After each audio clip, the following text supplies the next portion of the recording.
Olá, pessoal, bem-vindos a mais um episódio do nosso Talkcast Conceber Amor. E a gente está aqui hoje com um convidado que eu vou deixar ele se apresentar porque o currículo é extenso. Mas já te adianto que, assim, vai ser um papo de primeira, né, Paulo? Vai sim. Olá, pessoal, tudo bem? Sejam todos bem-vindos. O papo aqui hoje, gente, vai envolver educação infantil. E muitas coisas que permeiam aí esse universo, que é um universo à parte, né? E a gente trouxe aqui um grande escritor, Juliano. Muito obrigada por sua presença. Juliano Mioto está aqui conosco hoje, presença ilustre aqui no nosso podcast. Muito obrigado, Evelyn, Paulo. Obrigado a todos vocês que estão nos acompanhando aí. Acho bondade sua e você, né, vocês se referirem com tanta deferência, mas de fato assim, já tem vários anos, apesar da minha formação como advogado, formação jurídica, eu tenho há vários anos estudado muito e pesquisado muito sobre temas ligados à educação de filhos, e, enfim, né, a literatura e a forma como a literatura ela pode ser um auxiliar poderoso, né, assim, na maneira como a gente pode interagir com os nossos filhos e dar para eles ferramentas importantes para um melhor desenvolvimento, né, cognitivo e tudo mais. Eu estou agora justamente fazendo também uma pós em neurociência aplicada ao desenvolvimento infantil, né, que é uma pós que a gente está estudando aí todas as questões do cérebro, né, as questões que são de fato científicas, né, sobre educação, sobre desenvolvimento. Sou autor, né, da Turminha da Liberdade, que é uma coleção de livros onde a gente trabalha valores, princípios e histórias, onde a gente consegue também trabalhar muitos assuntos interessantes para escolas, para famílias que queiram, como diz, ler sem medo, né? Sim. Porque hoje em dia, acho que até uma coisa ficou até perigoso. Às vezes você vai numa livraria, uma coisa que deveria ser inocente, né? Você abriu Está classificado como infantil. Uma coisa que está numa prateleira, dizendo que é infantil, tá coloridinho, tá cheio de personagens bonitinhos, mas ali no miolo tá cheio de pegadinhas e de coisas impróprias para criança, né? Se está assim nas livrarias, pensa na internet, né? Na internet, nas escolas, nos desenhos animados, e assim, tá horrível o ambiente. Sim. E então eu sempre refleti e falei assim, bom, a gente não pode só reclamar daquilo que a gente entende que tá ruim no mundo e ficar chateado com as coisas que não estão dando certo. A gente também tem que fazer a nossa parte para construir, né? Sim. Então, baseado nesse entendimento, eu criei o projeto da Turminha da Liberdade. A gente começou em 2017, então a gente já tem publicado aí, já distribuído aí mais de 15 mil livros no Brasil, todo. Apesar de ser uma produção independente, a gente faz através do instituto do qual eu sou presidente, que é o Instituto Liberdade e Justiça, e a gente tem feito esse trabalho aí já um bom tempo e tem dado resultado. A gente tem tido bons feedbacks, bastante histórias interessantes, crianças que leram ou que os pais leram o livro quando eram pequenininhos e que hoje já estão com um pouco mais de discernimento e que às vezes até dão o testemunho, as próprias crianças falando de como foi importante a leitura, por exemplo, do Cãozinho Gaut, né? O Antônio, aquela história do empreendedorismo, ou o Poludoso, que é um livrinho que a gente trabalha também questões de saúde nas escolas. Então, enfim, tem sido muito prazeroso fazer esse trabalho, ao mesmo tempo que a gente fica preocupado de ver como que o mundo tá tão virado de cabeça para baixo, e não é só por questões ideológicas, não, assim, que às vezes a gente acha que o problema é a ideologia das pessoas. Não, é um problema de fundamento mesmo, é um problema estrutural.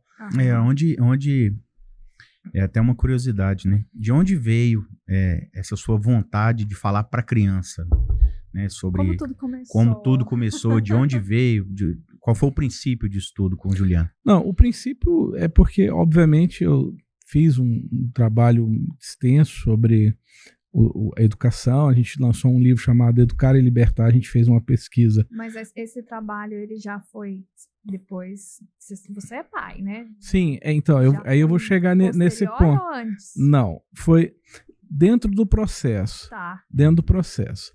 Eu já era pai, eu já era pai de uma menininha chamada Sofia, mas talvez a gente tenha uma noção do que está acontecendo, mas talvez a gente não consiga, às vezes, entender tudo, né?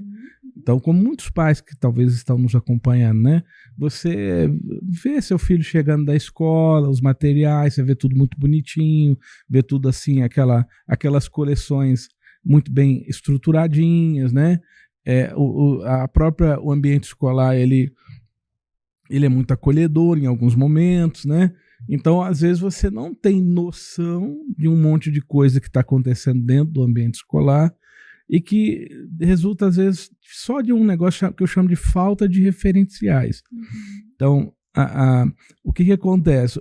Principalmente o Brasil, que é um país que lê muito pouco, né, onde as pessoas têm muito pouco apreço à leitura, né, a uma vida intelectual, né, considera-se aqui você bem-sucedido se você tem muito dinheiro, se você tem um carrão.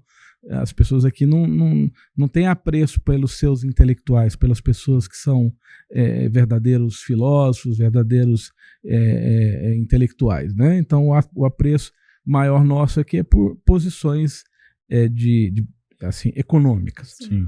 Então, eu percebi que tinha uma coisa assim que eu falei, gente, a gente precisa levar para as nossas crianças, e aí, obviamente, pensando na Sofia, né, e nas crianças que a gente tem contato, pensei, bom, a gente precisa produzir também materiais para deixar boas histórias, falar de família, falar de bons valores, falar sobre coragem, não que outros livros não tenham. A questão que eu falo assim, tem muito livro bom que não, assim, que até eu possa não concordar com alguma coisa, mas o que acontece é que, como ficou muito sem referencial, então tem às vezes livro que tem coisas boas, e lá dentro tem uma pegadinha, né? Eu posso até contar, tem um desenho animado da Netflix, uma sériezinha linda, chama O Príncipe Dragão. Você entra lá, é uma historinha bonitinha, bem desenhadinha, fala de família, tal, o menininho, a coragem, o pai ali, a situação. Só que lá no meio, assim, no miolinho mesmo, tem umas cenas que já são meio esquisitas. Por exemplo, aparece uma menininha lá com características assim, como se fosse um feminismo assim, bem exacerbado, assim, aquelas palavras de ordem, assim, e aí duas mulheres, e na verdade a mãe e o pai dela são duas mulheres, e aí elas vêm, se beijam e vão para a batalha. Eu não tenho nada contra a pessoa ser homossexual. Eu não tenho nada contra a mãe ser, a mulher ter, né, um casal homoafetivo. Mas qual que é o motivo de você inserir isso num desenho animado que tá vendo uma criança de 7, 8 anos? Entendi. Qual que é o motivo disso? O que de cena que nem num ambiente hétero, assim... Não acontece. Não acontece, né? Não. Quando a gente... É um reforço. Apesar que os desenhos animados da minha época não são tão referência, né? Porque os desenhos animados eram... O Tom e Jerry. O Tom e Jerry. Vale, né? Pica-pau. O Popeye fumava cachimbo, né? Tinha o bafo de onça que ficava com aquele charutão lá o tempo inteiro. Então, assim, não que a gente estivesse sempre protegido, né? Mas não que eu acho que as crianças não possam ter acesso a determinadas informações. Mas eu fico pensando assim que qual a necessidade de você inserir isso? E aí quando você vai para as séries, para os filmes hoje também, é tudo assim. Eu começo a assistir uma série, às vezes minha filha hoje está com 14 anos, então às vezes a gente fala assim, vamos assistir alguma coisa junto. Aí senta ela lá, minha esposa, a gente vai ligar a televisão, a gente vê lá uma série. Aí vê lá o que tem e tal, começa a assistir, não dá, sei lá, 10, 15 minutos de filme, começa a vir uma cena do homem e uma mulher tendo uma relação assim explícita, assim, sem aparecer nada, mas assim, é constrangedor. Sim. Aí eu falo assim, poxa, eu tô com minha filha aqui, eu não queria que ela ficasse... Não é que eu não acho que ela não tenha visto isso, não que eu acho que ela deva ser inocente ou não possa saber que isso existe. Mas eu sempre acho que não há necessidade. E é uma cena completamente descontextualizada. Que não vai fazer diferença na história. Que depois você fica pensando, qual foi o motivo dessa cena ter acontecido? Porque às vezes até os dois personagens nem aparecem depois ali. Esse é um negócio surreal. Sim. E eles fazem isso também para promover pautas de todos os tipos, né? Que é sexualização, que eu falo, exacerbada das crianças. Então, aí baseado nesse mundo, que a gente fala assim, que eu acho que é um mundo que está se baseando no hedonismo, né? No excesso de prazer, o homem como ser, aquela história falaciosa que diz assim, o que importa é o amor. Ora, o pedófilo ama também os seus meninos, né? Sim. Então, importa é o amor, certeza? O ditador, ele ama matar os seus liderados, ele tem prazer. O psicopata tem amor, ele tem prazer naquilo que ele faz. Então, o que importa é o amor? Então, esse mundo que vai ficando sem referencial e que onde o que a gente chama de signo e significado vão se deslocando. Sim. Porque você tem os signos, que são as referências que você tem sobre o significado, ou seja, sobre as coisas, sobre a realidade. À medida que os signos começam a ficar pairando no ar, sem o significado, sem a realidade que é inerente a esse signo, o que vai acontecer?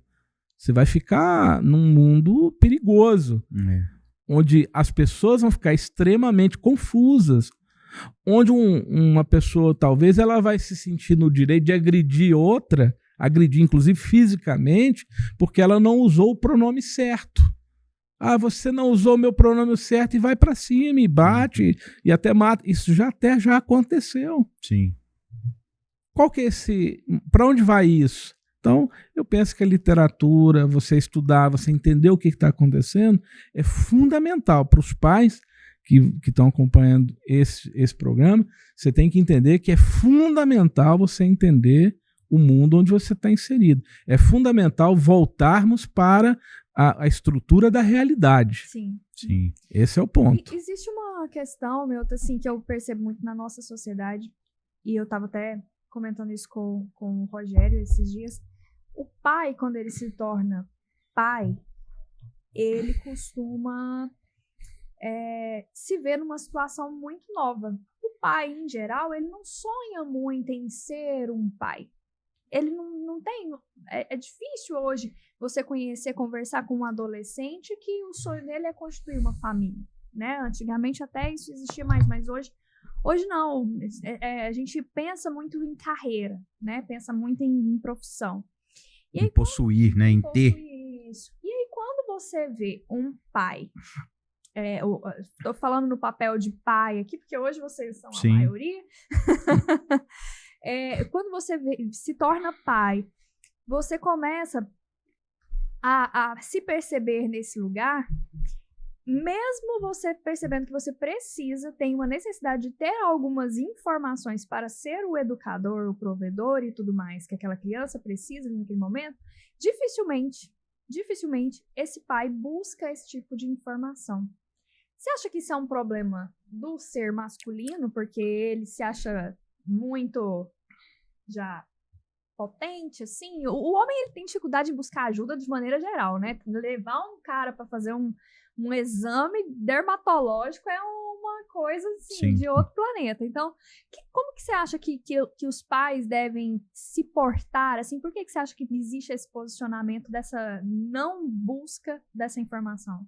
Bom, primeira coisa que a gente tem que pensar, Evelyn, é que a natureza ela é muito poderosa e ela é muito perfeita e ela é muito bem organizada. A natureza masculina, ela primitiva, desde as eras mais primitivas, ela é essa. O homem é o provedor. É o provedor, é aquele que sai de casa, vai caçar. Pensa na seguinte configuração: o homem, ele entra no meio do mato para caçar, sozinho ou às vezes em grupo. Ele vai às vezes ficar 1 semana, 2 semanas no meio do mato, correndo todos os riscos que você imagina, de cobra, de onça, de dinossauro, seja lá o que for. Ele está ali, ele não sabe nem se ele vai voltar. A mulher está ali dentro da caverna, ou dentro da cabana, ou dentro daquele ambiente mais protegido, cuidando da prole, porque a prole é a certeza de que eles vão conseguir melhorar a forma deles, eles vão fazer novos caçadores, novos produtores, ou seja lá o que for. Aí então você percebe que inclusive, isso é uma questão de neurociência. Se você parar para pensar, o cérebro do homem ele é mais configurado para essa responsabilidade com o provimento, com o cuidado lá fora, para ir caçar. Sim. E a mulher, ela está configurada mentalmente, psicologicamente e biologicamente para proteger. Sim. Tanto que quem é que leva a criança dentro do útero é a mulher. Embora hoje até isso já virou objeto de debate. Alguém tem um vídeo na internet que é surreal, uma advogada muito bem formada num tribunal, numa audiência, sei lá, e o senador, sei lá, ele pergunta para ela assim, se homem pode engravidar, ela diz que sim, porque isso hoje não é mais um conceito tão estático, porque a biologia já era. Então, se você fica vendo todos esses movimentos, o problema é o seguinte, quando você tem uma distorção na natureza, uma distorção daquilo que foi programado para ser, você pode ter problemas na forma como as coisas são conduzidas. E é o que acontece hoje no mundo. Exato. Então, por exemplo, quando a minha esposa foi ter a Sofia, a gente combinou que ela poderia ficar o tempo que ela quisesse só por conta da Sofia. Então ela não trabalhou, ela ficou quase 8 anos da vida dela pausada. Sim. Ela já era formada em Direito, o sonho dela era fazer Psicologia, ela parou a vida dela inteira para cuidar da Sofia. Mas até essas questões primitivas, como mesmo você colocou, do homem ser o provedor, o cara que vai à caça e vai à luta, hoje isso é distorcido. Não é assim na maioria dos lares hoje em dia. E isso tem trazido, eu vejo, grandes prejuízos assim, para a constituição familiar de uma certa forma. Porque é muito colocado que a mulher tem que assumir o poder. A mulher ela tem que ir à frente. A mulher ela tem que ter carreira. E aí, quando a gente se encontra nesse período de ter filhos, que nem a mulher nem o homem tem um sonho disso hoje em dia mais, a grande maioria, né? Claro que existem ainda as pessoas que querem constituir a família, ter filhos e tudo mais, mas tem muitos que não pensam nisso. Mas, de repente, se vem nessa situação e aí o homem não é o provedor ou ele divide ali com o mesmo peso, né, com a mulher aquilo, e aí a gente sabe que existe uma nova etapa, é uma vida completamente diferente e que o homem precisa sim assumir de certa forma esse papel, porque ele não vai engravidar. Eu vou mais além ainda, eu acho que a selva continua lá, só que com menos pessoas com coragem de ir caçar. Eu acredito nisso. Inclusive tem uma falsa percepção das pessoas, que é o seguinte, você acha que já viu quando as pessoas falam assim, o professor Olavo, ele conta essa história, a pessoa fala assim, eu fui para o campo, aí quando ela volta para a cidade, ela fala assim, voltei para a realidade. A cidade não é a realidade, a cidade é uma mentira. A cidade é um lugar cercado, feito de tijolos, onde você fugiu da realidade. Sim. A realidade nossa é lá no mato, é o céu, não é parede, não é nada disso. Isso não é a realidade. E esses aparelhos que nos cercam, né? Isso tudo, as tecnologias não são a realidade. Eu vi uma coisa hoje que eu achei muito legal, um açougue colocou assim na pregado. Na verdade é um movimento de um sindicato. Eu vi. Sim, sindicatos rurais, eu vi também. Essa carne não nasceu aqui. Eu Perfeito. Aquilo máximo. Perfeito. Não, muito então, bom realidade. Realidade. Porque inclusive tem entrevistas de jovens da geração Z e dessa nova geração aí, onde a pessoa não sabe nem de onde que vem o leite. Onde a pessoa acha que o leite ele é tirado de uma indústria ou de uma árvore, ou ele cai de uma bica, entendeu? Assim, e eu tô falando de pessoas pó, que... né? Em pó. Como é que faz o pó? Não. É um pó. É um pó. É um minério. Exato. Então, assim, aí você imagina que toda essa desconexão da realidade, ela gera essas distorções. Sim. Eu não estou aqui entrando no detalhe de que a mulher não possa ter uma carreira, tanto que minha esposa, depois disso, se formou em psicologia, hoje está dando aula numa faculdade, tem uma posição muito importante, mal se formou, já começou a dar aula, já está com como diz, o consultório quase cheio, quase sem horário, porque é uma pessoa que ama o que faz. Hoje ela tem muito mais condições de se dedicar à carreira dela. Uhum. A Sofia já está entrando já praticamente no ensino médio. Então, assim, você percebe que o mundo hoje, ele falta a conexão com a realidade. Sim. Então, o problema é que, assim, as pessoas acham que, por exemplo, igual muitas mulheres, eu não vou ter filhos. Ok, a seleção natural vai cuidar da sua semente, porque você não vai ter filho, você vai, como todas as pessoas do mundo, você vai deixar de existir. E o que vai acontecer com a sua semente, com tudo que você ajuntou na sua vida, com todas as suas conquistas, com todos os seus prêmios de mulher do ano, de grande executiva, você vai deixar isso para quem? Qual que é o legado que você está deixando? Qual que é o legado? Quem que vai um dia pegar a sua foto? Porque todos nós somos insignificantes com mania de grandeza, né? Sim. Então, assim, são pouquíssimas as pessoas que são estudadas em livro de história. Uhum. Você tem 7 bilhões de pessoas no mundo. Sabe quantas pessoas vão ser estudadas nos livros de história daqui 10 anos, daqui 15 anos? Sei lá, umas 1.000 de bilhões. Então quer dizer que bilhões de pessoas que passaram por aqui, que produziram muito, que tiveram carreiras extremamente bem-sucedidas, que andaram de avião para cima e para baixo, que tinham jato particular, elas não vão sequer ser lembradas. 3 gerações. 3 gerações você não é lembrado. E quem não tem filhos vai ser na próxima, porque é unigeracional. E olha que se você ainda tiver filhos e for uma pessoa focada só na sua carreira, é capaz que seus filhos e seus netos também sequer vão se lembrar de você. Sim. Porque eles não vão ter referência da sua presença, vão ter referência de uma imagem distante. Por isso que quando as pessoas falam assim, você tem que... 3 coisas que você tem que fazer na vida, né? Escrever um livro, plantar uma árvore e ter filhos. São 3 coisas... Você já deu check em todos, né? Já.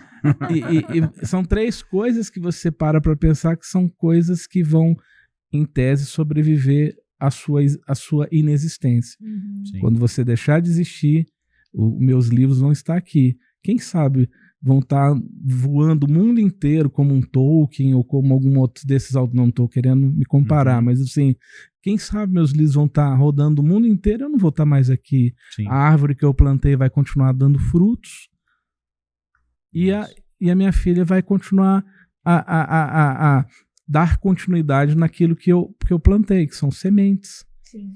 Ô Mioto, falando em legado, eu particularmente sempre já até comentei isso com a Evelyn algumas vezes. A educação financeira para criança, eu acho que ela tinha que ser lá do maternal até, né, para criança entender o que é dinheiro, na minha concepção. E eu vi que você gosta muito de falar disso, né, com crianças, adolescentes, né? Queria que você falasse um pouquinho disso. Qual é a importância quando você fala de legado? O que na sua cabeça você imagina para o futuro sobre financeiro, sobre crianças entenderem o valor do dinheiro realmente? Assim, eu acho que criança, para você falar sobre finanças, sobre esses temas, eu tenho um livro, que é o livro do Antônio, que a gente fala muito sobre conceitos mais econômicos, né? Sobre empreendedorismo, sobre um pouco sobre isso. Eu trabalho com crianças que vão de 6 anos para frente. Eu acho que criança, a primeira coisa, até os 6, 7 anos de idade, ela é praticamente um livro em branco, que o que você mais precisa colocar nela são valores e princípios e ela entender, ela se sentir segura no mundo. O papel da família é fazer com que a criança tenha bons princípios e bons valores. O estudo específico das finanças ou de outras coisas vai vindo com o tempo. Eu concordo com você que quanto mais cedo você ensinar princípios que são, digamos, universais, Por exemplo, a pessoa tem que entender que a riqueza ela precisa ser gerada, né? Você precisa ser uma pessoa produtiva. Você não vai, digamos assim, ser especial no mundo só porque você existe. Mas é difícil você explicar isso para uma criança de menos de 6, 7 anos. Entende? Sim. A criança que tem menos de 5, 6, 7 anos, ela é a única coisa que existe no mundo. Para ela, o mundo só gira em torno dela. Tanto que tem as fases que são estudadas, né, na psicologia sobre o desenvolvimento infantil, né, que tem uma fase que a criança, a fase que o mundo é só ela e a mãe dela, depois é um mundo que ela só é só ela, tudo gira em torno dela, depois ela começa a ter percepção do próximo, começa a ter percepção, inclusive, de quem ela é no mundo. Isso demora um pouquinho. Antes dela ter inclusive essa percepção de que ela existe como um ser à parte no mundo, é difícil você passar alguns conceitos, mas você consegue passar para aquela criança valores, que a gente chama de valores familiares. Por que você para pensar, por que hoje as pessoas que gostam, por exemplo, principalmente o Estado, né, que gosta de interferir na vida das pessoas, por que eles querem tirar as crianças cada vez mais cedo do seio da família para levar para sistemas educacionais que a gente sabe aí que não tem menor futuro, que são destruidores de sonhos, e a gente tem dados para isso. Eu acho que muitos professores, muitas escolas fazem um trabalho quase que heróico, mas o geral é que a gente está vendo o sistema e o mundo aqui no Brasil na educação tem se mostrado cada dia mais terrível. Então, aí, por que você acha que essas pessoas que são mal intencionadas, elas querem o quanto antes tirar a criança do seio dos valores familiares e começar a implantar nelas essas ideias que não tem nada a ver? É o livro em branco que você disse. Exatamente. Né? Se os pais ajudam a escrever essas páginas em branco com valores da família, são escritos de uma forma. Se esse livro continuar em branco, alguém vai escrever ele. Exato. Alguém vai colocar os valores e os princípios ali. E isso é preocupante, porque o crescimento, se ele não sai do seio da família, de alguma forma, seja ele com os transtornos, com as dores, ele é difícil de sair alguma coisa boa no final, né? Porque é difícil ou quase impossível. É quase impossível. Tem alguém mal intencionado escrevendo esses livros, essas tem páginas, estudos científicos sobre isso. Sobre os 5, 6 primeiros anos da criança são fundamentais para praticamente tudo que a pessoa vai ser o resto da vida dela. Inclusive, por exemplo, lá nos Estados Unidos eles fizeram muitos estudos sobre os ambientes familiares inseguros, né? Aqueles ambientes onde os pais brigam, o pai bebe, a criança fica largada e a criança fica numa situação de insegurança o tempo inteiro. E comprovou-se a correlação entre esse tipo de ambiente e a ausência de sucesso, a ausência de ânimo, a ausência de persistência, a ausência de algumas virtudes depois na vida escolar e profissional dela. Qual que é o maior problema hoje do Brasil para a nossa juventude, digamos assim, os meninos que estão hoje na faixa aí dos 13, sei lá, aos 18, 19 anos? O que o pessoal fala? É a chamada geração do nem, né? É os jovens que nem trabalham, nem estudam, não quer nada com a vida, não quer nada com nada. Você sabe que isso vai aumentar assustadoramente, né? Sim. O número de pessoas que não querem ter nenhum tipo de esforço para nada, responsabilidade, querem só receber um benefício social e vegetar, isso vai aumentar. Então, por que a gente trabalha isso nos nossos livros, a questão, por exemplo, da responsabilidade individual e o conceito de produtividade? Eu tento trabalhar isso, porque eu penso o seguinte: as pessoas elas precisam ter uma noção de que você não pode falar nunca em responsabilidade social, meio ambiente, não sei o quê, se você não tiver responsabilidade individual. Se você não pega o lixo seu e põe no lugar certo, se você não respeita as normas mínimas de convivência, se você não arruma sua cama, né, que é aquela máxima do Jordan Peterson, sim, lá nas 12 regras, arruma o seu quarto. Como é que você vai mudar o mundo? Tem muita gente... Uma pessoa que chega em você e fala que tem uma ideia que vai mudar o mundo, que vai melhorar o mundo, corre, porque essa pessoa é perigosa. Uhum.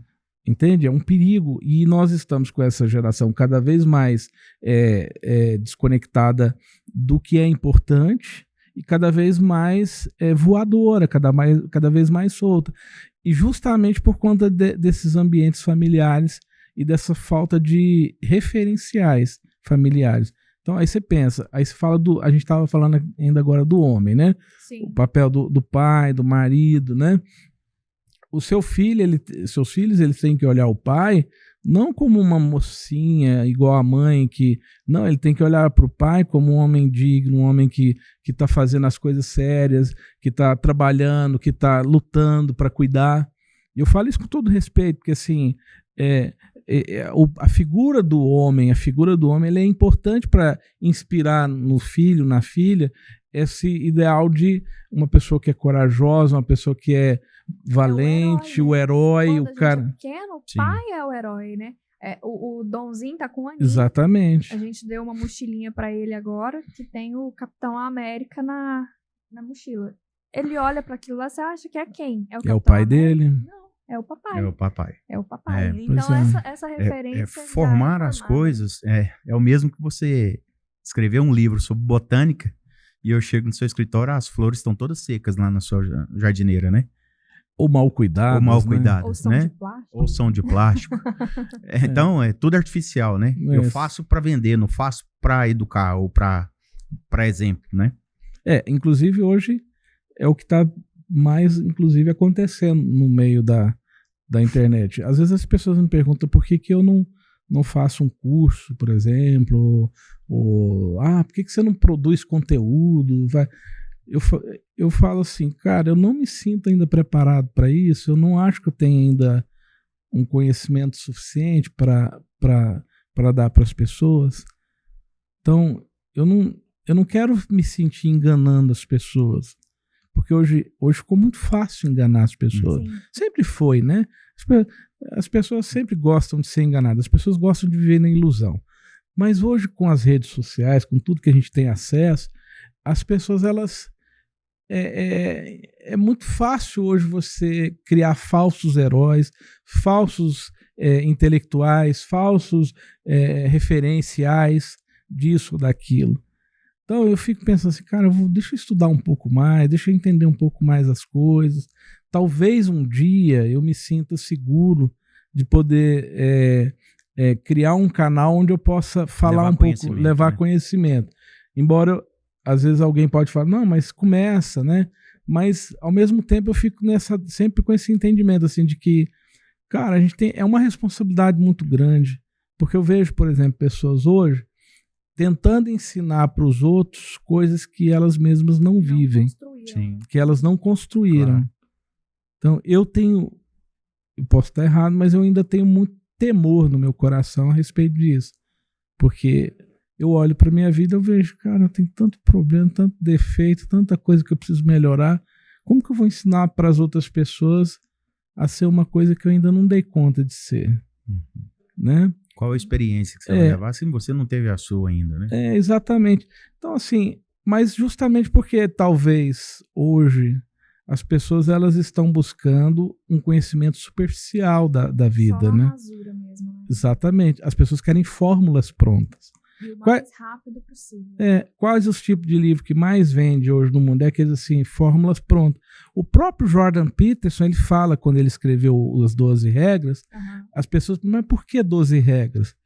Ele falou, porque eu fiquei anos com... Ele tinha uma espécie de um site onde ele colhia informações das pessoas e tal, e fazendo ali diagnósticos, enfim, ele tinha anos que ele escreveu aquele mapas do significado, um calhamaço desse tamanho, eu ainda não consegui ler tudo, mas ele pensou assim, 12 regras facilitou para as pessoas terem interesse, né, no assunto. Então, assim, o assunto dele é tão profundo, aí ele falou assim, deixa eu colocar aqui 12 regras, porque aí a pessoa mais simples, mais comum, que hoje em dia o mundo é isso, é o fast food, né, de tudo, né?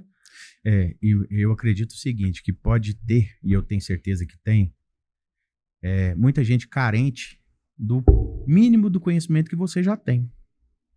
Então, às vezes você fala que eu não me sinto preparado, não estou pronto para levar o meu conhecimento, mas a carência pode ser maior que o seu desespero, talvez.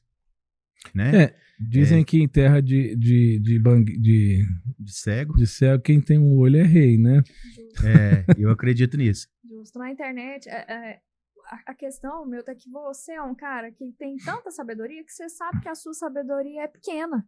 Hoje em dia, as pessoas, elas acham que saber um pouquinho, ela já é demais, já é o cara. Então, quando você tem uma noção do quantas coisas você pode aprender e ainda não sabe, como você tem essa noção, você acha que o que você sabe é muito pouco. E aí você tem esse medo, né? Mas você pode ter certeza que você sabe mais do que a maioria. Você já tá acima da média. E vai estar ajudando. É o que eu tô tentando desenhar aqui. Ó, a gente querendo fazer que você vai realmente ajudar pessoas com o mínimo de conhecimento que você tem. Exato. Se este for o princípio, eu acho que você tá pronto. Eu também. Também voto pra você trabalhar. Eu fiz um vídeo uma vez sobre... Tem várias pessoas falando sobre isso, mas tem um estudo que foi feito, chama efeito Dunning-Kruger. Foram 2 psicólogos americanos, onde eles estudaram o seguinte: eles descobriram um fenômeno que existe, que é real, vocês vão entender que já viram isso várias vezes. Quanto mais ignorante uma pessoa é sobre determinados fatos, mais arrogante, mais ela se apresenta como autoridade naquilo. Então, é o que a gente vê hoje na internet, é isso. É o efeito Dunning-Kruger em a céu aberto. As pessoas, elas não sabem do que elas estão falando, elas não têm noção do efeito, causa, efeito, de nada do que elas estão ensinando. E, ao mesmo tempo, elas são extremamente arrogantes e cheias de si. E o Dunning-Kruger, ele viu isso, assim, que quanto menos a pessoa domina um tema, mais ela se acha o bambambam daquilo ali. E ele viu que as pessoas são os verdadeiros doutores, né? Eu estava hoje mesmo assistindo uma aula mais cedo de 2 neurocientistas, né? E falando sobre educação, né? E a educação no Brasil ela é muito baseada em achismos, né? Boa parte da educação do Brasil ela não tem evidência científica. Você tem pesquisa, não né? Tem até pesquisa, mas são práticas sem evidência. Existe um livro, inclusive, de uma professora chama Falácia do Construtivismo. Construtivismo, não sei se você que está assistindo gosta aí, ou se você... Mas o construtivismo não tem evidência científica nenhuma. Aquele negócio da criança ser o comandante o centro do processo educacional, na verdade a neurociência prova o contrário. A neurociência prova que o certo dirigismo, assim, o professor ter uma autoridade, o professor ter passar um conteúdo é importante para direcionar o rumo onde a criança vai. Então você tem várias coisas hoje na educação, inclusive coisas nefastas dentro do sistema educacional, que são coisas que que estão causando danos irreversíveis para a nossa população. E, enfim, é horrível.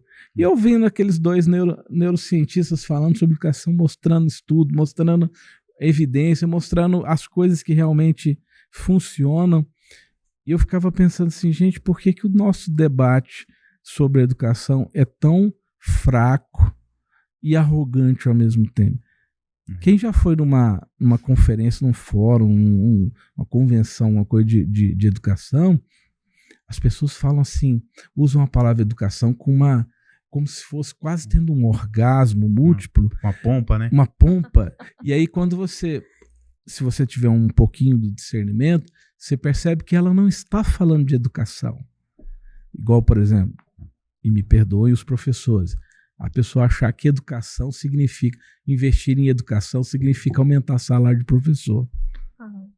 As pessoas acham que se você aumentar o tanto que você gasta em educação, automaticamente você vai ter do outro lado crianças, uma geração extrema de Einsteins.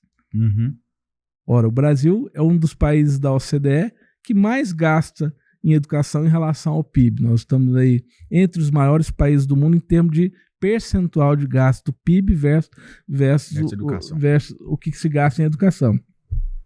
E, no entanto, nossa educação é um desastre. Tem países que gastam bem menos proporcionalmente e tem uma educação de altíssimo nível. Então, cadê os nossos prêmios Nobel? Cadê os nossos pequenos Einsteins? Cadê os nossos grandes gêniozinhos que não estão saindo? Aumentou. Você acha que esse problema está na falta desse aparato, assim, dos métodos que são usados na educação? Na educação que eu falo, assim, quando a gente se refere à educação de escola, né? Que na minha opinião, o grande problema é a educação que começa em casa, que ela é quase inexistente. Assim. Não adianta você querer cobrar do seu filho leitura se você nunca leu um livro. Se ele nunca te viu ler um livro. Eu fiz uma vez um pequeno estudo sobre isso. Como que você torna o seu filho um melhor leitor, né? Uhum. E um dos principais aspectos de você fazer com que seu filho seja um leitor é ele ver você lendo, ele saber que você é um leitor. Então, assim, a leitura ela não pode ser só uma coisa, assim, uma obrigação rígida, mas você tem que ter obrigação, você também tem que estabelecer rotinas, que é uma das coisas que os pais hoje têm muita dificuldade. Os pais têm dificuldade hoje de estabelecer rotinas para os filhos. Eles têm medo do filho ficar revoltado, têm medo da birra que o menino vai dar, têm medo de um monte de coisa. E a gente está perdendo os nossos filhos, perdendo o controle de muita coisa que está acontecendo, porque a gente tem medo de exercer aquilo que é o mínimo que se espera de um pai e de uma mãe, que é a autoridade. Então, aí você falou questão de método, a maioria das escolas não sabem nem o que é isso. Só para você ter uma ideia, assim... Vem pronto. Eu vou falar vou até comentar uma questão muito polêmica, que é Paulo Freire. Paulo Freire, todo mundo idolatra. Você vai em qualquer faculdade de pedagogia, tem frase dele, tem um desenho dele na parede, assim, bonitinho e tal, com aquele velhinho, parece uma figura messiânica. Aí, você vai estudar a vida dele. Primeiro, ele fala de um método que ele desenvolveu de alfabetização de adultos, que é um método através de palavras formadoras, que não tem comprovação, evidência científica nenhuma, e que, na verdade, a neurociência já provou que não funciona. Ele não consegue, inclusive a própria experiência que ele teve lá em Angico não tem documentado o resultado final. Aquilo ali é uma farsa do começo ao fim. Você começa a ler os livros dele, começa a ler os textos dele, é marxismo purinho, é aquela história de oprimido, opressor, guerra de classes e tudo, e um monte de coisas assim, um monte de palavras rebuscadas. Aí você começa a ler o livro dele, é um monte de palavra rebuscada que você não tem, assim, você lê e fala assim, porra, mas o que isso significa? Perdão pelo palavrão, mas assim, você fala assim, mas o que isso significa? Nada, é uma frase assim, é como se fosse assim, o original não se desoriginaliza, porque o original nunca se desoriginalizará. Você fala assim, tá bom, o que é isso? Entende? É muito do que ele escreve nesse sentido.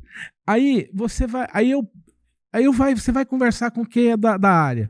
Igual uma vez eu perguntei para uma coordenadora de um curso federal de pedagogia. Eu falei, tá bom, então vocês são apaixonados no Paulo Freire. Eu falo, o que é o método Paulo Freire? Qual que é o método? Não tem. Então, se ele é o patrono da educação, se vocês aplicam ele na educação, por que está indo tão mal? Ninguém sabe explicar. Então, quando tudo que você pergunta para eles, aí você fala assim, por que na academia tem tão pouca produção científica falando a verdade sobre ele, ou seja, desconstruindo aquilo que ele... as bobagens que ele falou, que ele escreveu. Você só tem coisas elogiantes. Aí você percebe que há uma ausência de verdadeiro espírito crítico nessas pessoas.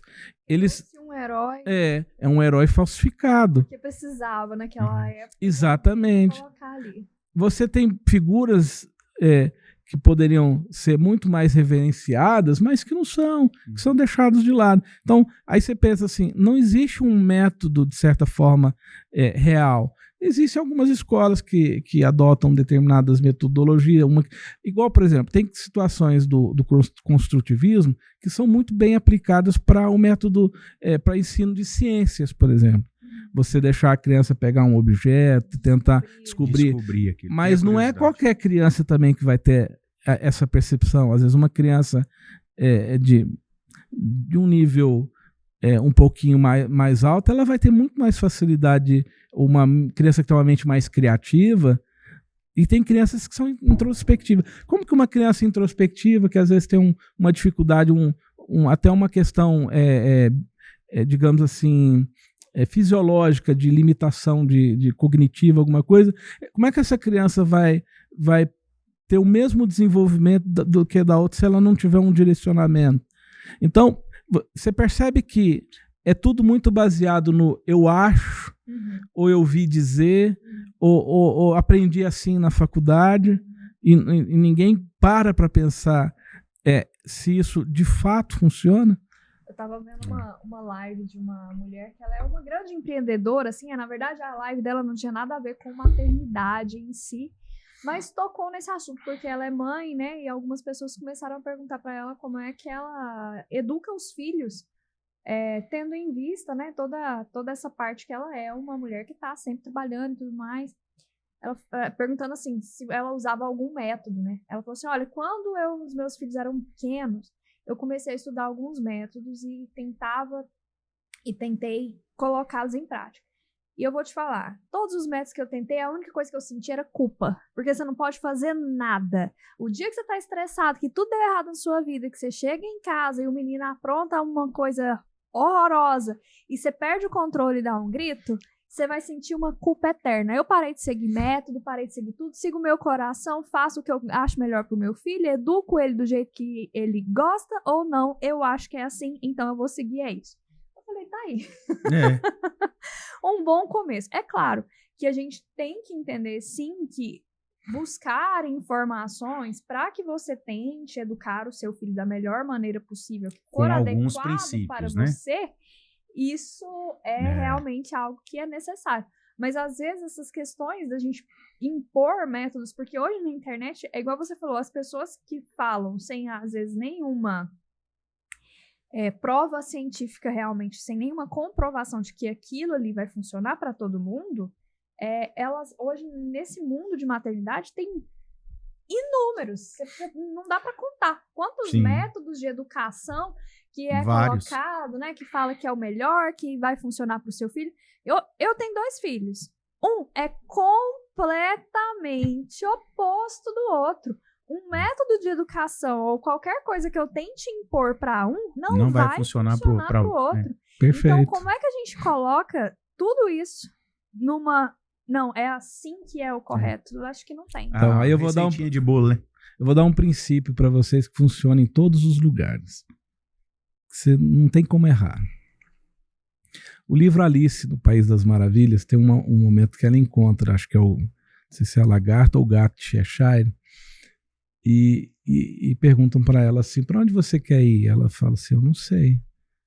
Aí ele responde assim, se você não sabe para onde você quer ir, qualquer caminho serve.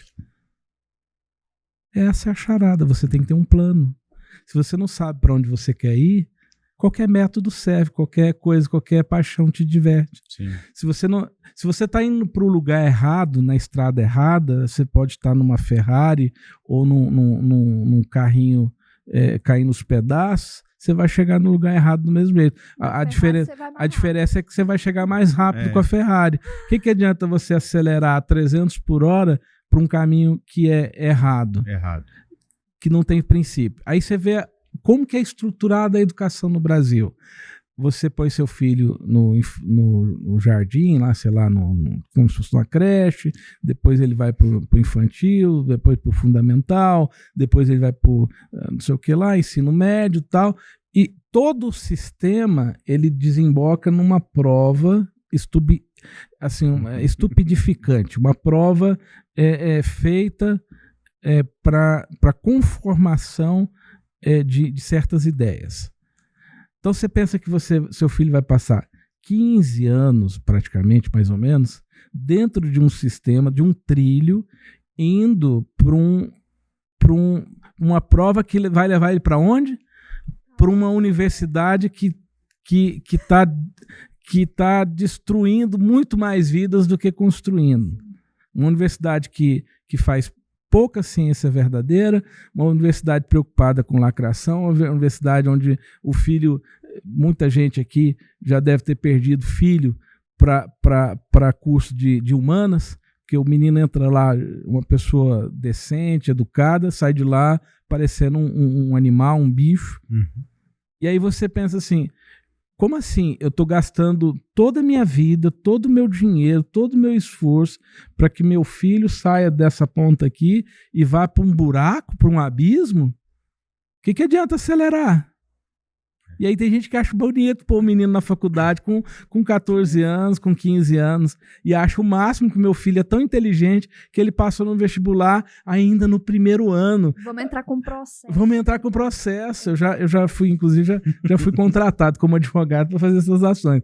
E eu olhava assim e falava, gente, mas a menina não tem nem noção, a mãe não tem nem noção do lugar onde você está mandando seu filho. Você está mandando seu filho para um lugar onde ele...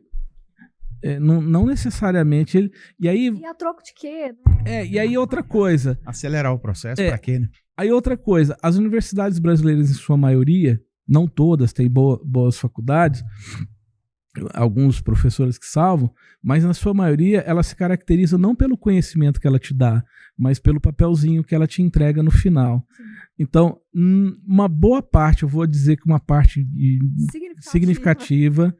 Minha esposa está dando aula hoje na faculdade de psicologia, eu vou dizer, a maioria dos alunos universitários hoje são semi-analfabetos, são pessoas que não sabem escrever uma frase com começo, meio e fim, são pessoas que não sabem fazer uma pesquisa no Google.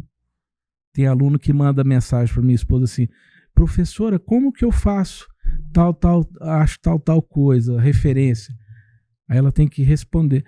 Esse dia ela mandou um áudio assim para a aluna, dizendo assim, liga o seu computador, clica no botãozinho, abre a página da internet, vai aparecer escrito Google. Ela mandou um áudio desse jeito, vai aparecer a página escrito Google. Você vai digitar ali onde está escrito pesquisar, você vai digitar o nome do negócio que você quer, aí vai aparecer um monte de resultado, aí ali vai estar escrito o que você quer.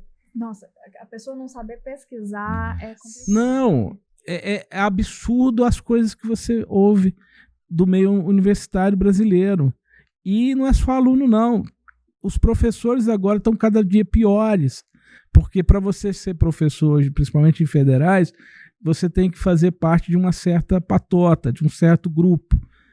Então, o que eles estão atrás hoje não são de pessoas que têm efetiva capacidade de produção, que têm efetivo conhecimento, tudo, não. Eles estão atrás de pessoas que são replicadores de determinadas ideias. Isso é tão assustador. E aí você está investindo a vida do seu filho todinha para entrar nesse buraco?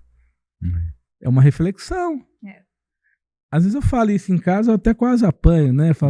Eu falo para minha filha, eu não quero que você vá para a faculdade, eu quero que você aprenda uma profissão que você consiga ser produtiva e ter alguma efetividade nela. Do que eu fico assustado quando eu fico vendo tudo isso. Eu ainda tenho esse pensamento, ainda não me convenci de que eu acho que os meus filhos têm que fazer vestibular, não. Primeiro porque o diploma já deixou de ser a referência de sucesso, né? Há muito tempo. Não quer dizer nada. Né? Para o conhecimento, como está hoje em dia, não. O Brasil tem mais faculdade de direito do que o resto do mundo, né? Não sei se você sabe disso. O Brasil tem em torno de 1.300 faculdades de direito, acho que já abriu mais. O resto do mundo tem menos.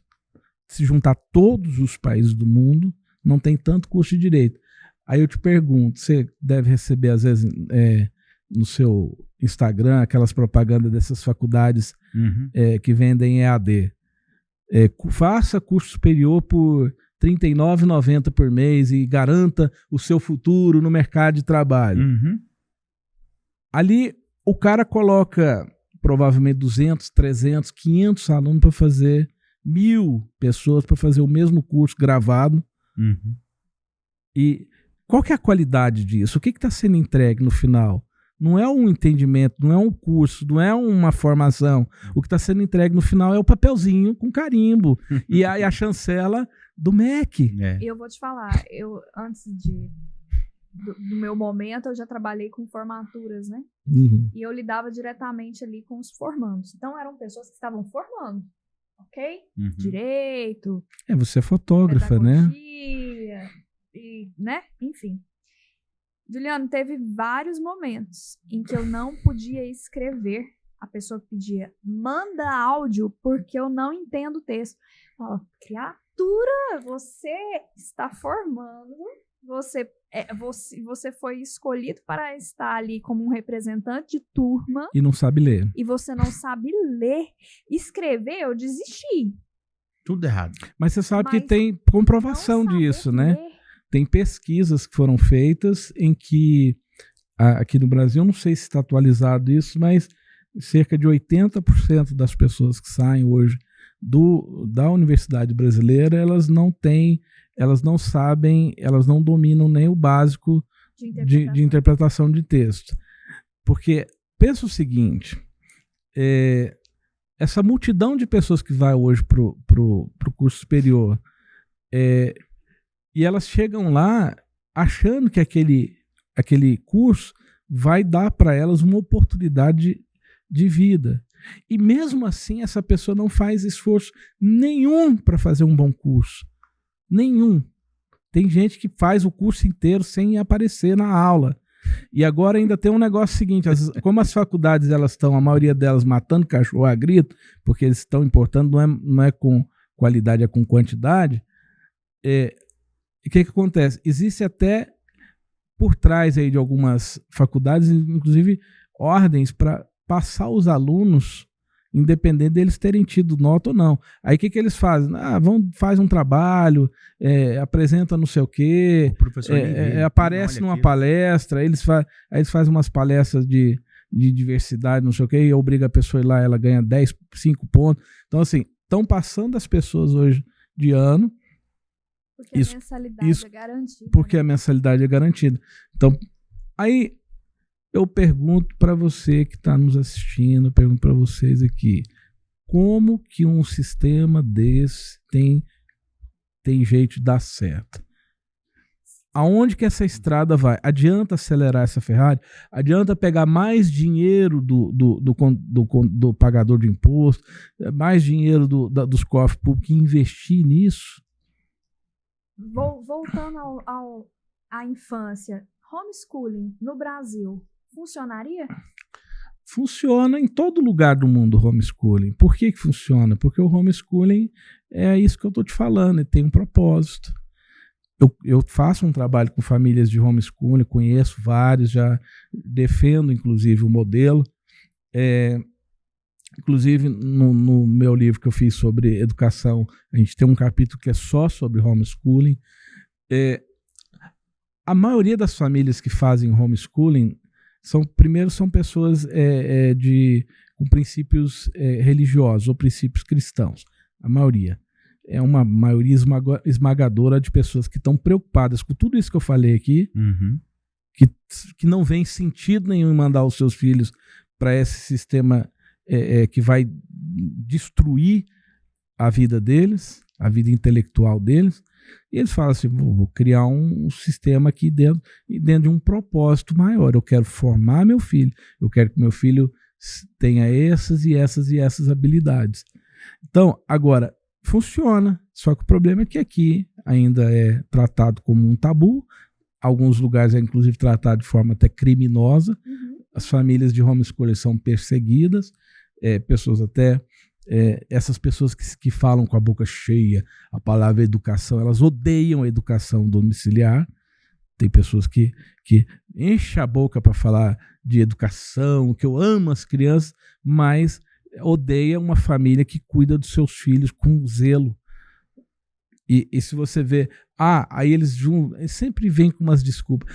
Porque o homeschooling, a criança não vai ter socialização. Mentira, porque a maioria são famílias que frequentam uma igreja, uma comunidade religiosa. Então a criança tem muito mais socialização e muito mais saudável do que tem numa escola pública, onde fica o traficante na esquina, ou às vezes até dentro da sala de aula, ali aliciando as crianças, e os professores não podem fazer nada, porque se o professor falar qualquer coisa, ele morre ou ele apanha. Uhum.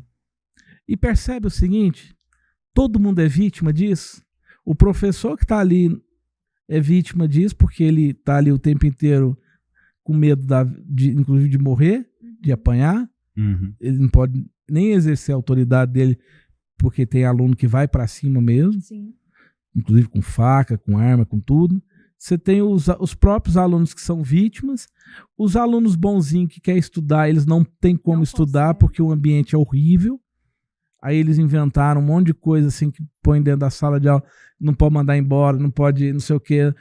Aí a sala de aula vira um ambiente cheio de barulho.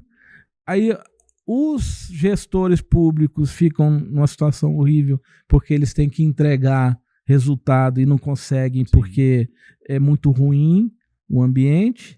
As famílias estão mandando seus filhos para um matadouro, lugar. Vezes sem opção. Às vezes não. A maioria das vezes sem opção. Sim.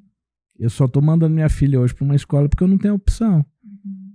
Se eu tivesse dinheiro, ou sei lá, tempo, não é nem questão de dinheiro, mas assim, se eu tivesse, por exemplo, eu não conseguiria desenvolver um homeschooling com a minha filha, porque eu não tenho assim a prática, eu não teria condição de desenvolver isso em casa. Então ela está numa escola, mas se eu pudesse não colocar ela numa escola, se não fosse obrigado e eu pudesse, sei lá, pagar pessoas para cuidar dela, digamos assim, eu não colocaria ela nesse ambiente. Então aí você pensa, aí todo mundo paga um preço, aí os empresários não conseguem mão de obra qualificada, porque ninguém quer trabalhar, ninguém dá conta, é um apagão. Aí olha o tanto que isso desemboca em tudo. Começa a aumentar a criminalidade, porque a pessoa não está fazendo nada, ela vai achar o que fazer. Uhum. Ociosa, né? Ociosa, aumenta suicídio, aumenta depressão, aumenta TDAH, aumenta tudo quanto é tipo de... Você começa a perceber que toda essa estrutura desembocou em tudo. Em tudo que você está vivendo, todos os males, todas as tristezas, tudo que não presta, tudo de ruim que a gente está vivendo hoje, em decorrência de uma visão equivocada disso aí, da educação. Entendeu? E do que é uma infância, do que é você cuidar de uma criança. Então, percebe que a gente está alimentando o buraco. Né? É um assunto, assim, infinito. Desdobrou bastante, né? Principalmente quando a gente pensa do Brasil, né? E o quanto aqui as coisas são... Isso a gente maquiou muita coisa. Se a gente fosse falar... A gente foi polido. Eu tô sendo polido, tá? Isso. Eu tenho certeza disso. Eu tô sendo polido. Olha que o que eu estou falando aqui... dependendo da pessoa que nos assistir, vai ficar muito ofendida. Sim. Muitas pessoas vão ficar ofendidas porque sentem assim. Eu dei uma palestra numa faculdade de pedagogia há um tempo atrás e eu toquei em alguns desses assuntos assim... Superficialmente. Mais ou menos. Eu falei assim, olha, o problema é isso e tal. Era uma palestra sobre se o Brasil... deveria ou não investir mais em educação. Aí vocês estão agora vendo a minha opinião. E eu fui explicar por que não se deveria investir nem um centavo mais. E, aliás, se pudesse tirar dinheiro, era bom. E fui explicar, com base nisso que eu estou dizendo aqui e outras coisas mais. Resultado. Tinha ali umas 300 pessoas, alunos, professores e tal. No final da minha palestra, vários alunos, mas muitos mesmo, vieram assim... Com as pedras. Apavorados. Pelo amor de Deus, onde que a gente estuda isso? Onde que a gente vê isso? Onde que a gente... Aqui não pode falar disso, aqui se a gente falar nisso aqui... E as professoras, a maioria das professoras que estavam lá, Quando eu terminei minha palestra, viraram as costas, uma delas ficou me olhando, eu achei que ela ia me tacar uma bomba. E aí ia me falar que essa que queria me tacar uma bomba era a que mais oprimia os alunos para eles não falarem sobre a verdade. Então, a faculdade de pedagogia, inclusive, virou um ambiente onde você tem que fingir que está estudando, falando sobre educação, mas na verdade é só aquilo ali, não pode falar a verdade. Educação, mas a literatura ela é selecionada. Então, não adianta, né? É uma educação então, pra você ver, assim, nichada. Pessoas que deveriam ser referências em educação, ao ouvirem essa minha fala, vão se sentir ofendidas. Por quê? Porque o que eu estou falando, qualquer pessoa comum vai falar, faz sentido. Uhum. Ainda bem que real. O Brasil é um país que a gente tem liberdade para falar bastante. opinião, né? Será? Bastante. Será? A gente vai ver depois desse podcast, a gente vai descobrir. Vamos descobrir o resultado. Eu acho bom vocês editarem algumas partes aí, porque senão a gente vai ter problemas. Milton, olha, muito obrigada pela sua presença aqui. Foi um papo maravilhoso. Tenho certeza que acrescentou muito para nós e para todo mundo que está assistindo também. E quero contar com você aqui outras vezes. Claro, sempre que vocês precisarem. Para mim é uma honra estar aqui com vocês. Eu fico feliz aí de todos que puderam nos acompanhar. Como eu disse, tem muito o que fazer. E assim, eu até nem venho aqui como dono de verdade nenhuma. Eu venho aqui como uma pessoa que está só observando as coisas e tentando entender, igual você, igual todo mundo. A gente fica nesse mundo aqui pouco tempo, né? Imagina que quando você começa a entender um pouco o que é a vida, o que é as coisas, aí vem a Dona Morte e te leva embora, né? Então, assim, é difícil você entender toda a dimensão do que a gente está vivendo, mas eu acho que se a gente faz um pouquinho de reflexão, então eu digo para vocês, estudem bastante, vão buscar entender melhor. A literatura é um aliado importante no que a gente chama de formação do imaginário. Sim. Acho que um dia a gente pode até falar um pouquinho sobre essa questão. Fale onde que as pessoas podem encontrar eu tenho um site que chama www.turminhadaliberdade.com.br. Tem o Instagram, né, @Turminha da Liberdade. Se você quiser saber mais sobre os livros, ali tem descrevendo o que cada livro fala, a faixa etária é recomendada. A gente tem outros projetos em andamento, provavelmente esse ano eu devo lançar mais 1 ou 2 livros da coleção, ou não da coleção, mas livros. Eu estou escrevendo também um romance para infanto juvenil.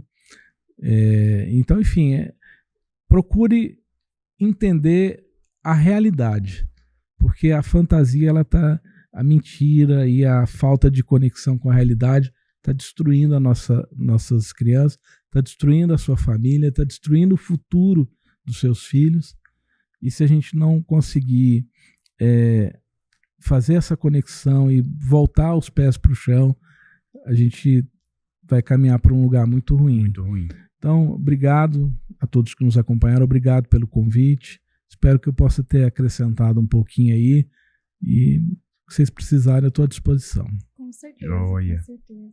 E você que está aí nos assistindo, se tiver algum comentário, se você concordou ou discordou de alguma coisa que o Juliano falou aqui, aproveita e deixa seu comentário. Quem sabe a gente já não consegue fazer um próximo episódio com as respostas. Já com as respostas das perguntas.